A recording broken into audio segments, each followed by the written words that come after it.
que vous connaissez le fameux Saint Nicolas, l'évêque qui a inspiré la légende du Père Noël? Je vous encourage à écouter jusqu'au bout, surtout les chrétiens, parce que l'anecdote finale va vraiment vous intéresser.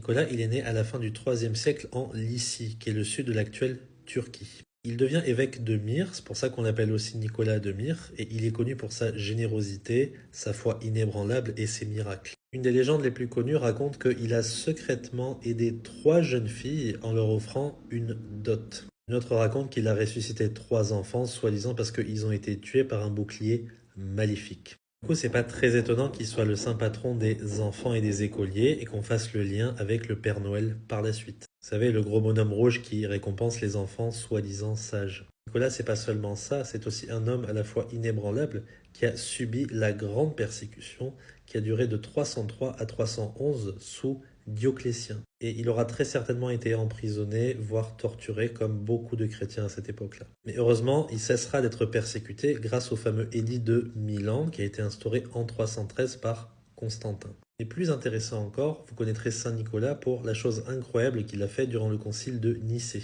En 325, Constantin il va convoquer un concile et rassembler beaucoup d'évêques pour discuter des hérésies d'Arius, qui niait la divinité de Jésus-Christ. Est-ce que le Fils est de la même essence que le Père ou est-ce qu'il est une créature du Père? Ce n'est pas la même chose. Alors que pendant plusieurs jours, Arius fait son exposé pour contrer la divinité du Christ, au bout d'un moment, vous avez un certain Nicolas furieux qui se lève, qui descend l'allée, qui s'approche d'Arius et qui lui met la gifle du siècle. Et pour ce geste, il a temporairement été déchu de son titre d'évêque. Mais on s'en fiche, puisque son zèle pour défendre la foi chrétienne nous montre qu'on ne doit jamais rester silencieux face à l'hérésie. Alors bien sûr, quand la Bible dit qu'il faut combattre fervemment pour la foi qui a été donnée une fois aux saints, ce n'est pas de cette manière qu'il faut agir, puisque nous ne luttons pas contre la chair et le sang. Cependant, son exemple incroyable continue encore de nous inspirer. Aujourd'hui, soyons fermes, ne laissons pas l'ennemi